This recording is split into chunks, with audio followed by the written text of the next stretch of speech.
During my childhood, I used to be sent to my grandmother's house for summer vacations.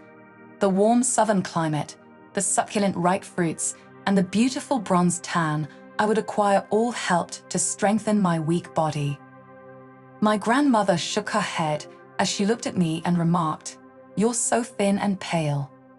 Being a therapist, my grandmother employed various methods to improve my health, one of which involved walking through the pine forest. We would wake up early in the morning, as soon as it began to lighten up, and head to the dacha where we worked until noon. Afterward, we would go to the nearby forest, which was located near the river. The air was always moist there, even on the hottest days, and the ground was saturated with morning dew, creating the perfect environment for mushrooms to grow all summer long. Equipped with baskets and galoshes, we set out to search for mushrooms. Luckily, we didn't have to venture deep into the forest as we always found a patch of mushrooms on the forest's edge. My grandmother taught me how to identify the edible mushrooms from the poisonous ones and how to differentiate between fresh and old specimens. She also showed me how to inspect the stalk's edge to determine the mushroom's quality.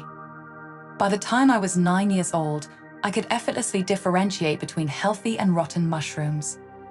My grandmother taught me that if the flesh under the cap of a mushroom is yellow and it has a shiny, sticky skin, it's called a buttercup, I recalled. But if the stalk of the mushroom has a skirt, we should avoid it, she warned me. Learning about mushrooms was both easy and interesting. I learned that rushes could be red or green, and I also learned about a mushroom called Case's fly fungus or ovary, as my grandmother called it. After we had collected a basket full of mushrooms, we would take a break from walking in the woods and rest for a while.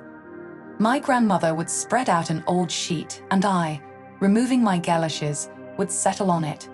We would take out a boiled egg, a thick slice of black bread, a matchbox with salt, and a juicy cucumber picked from the garden.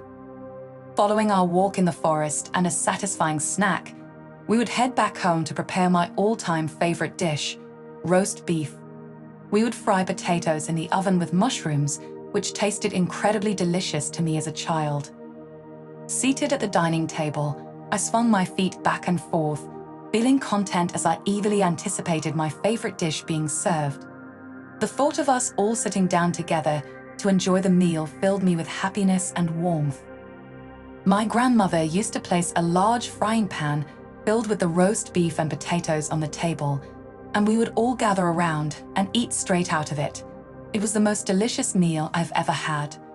The tasty, uncomplicated food of my childhood surpasses all delicacies in the world.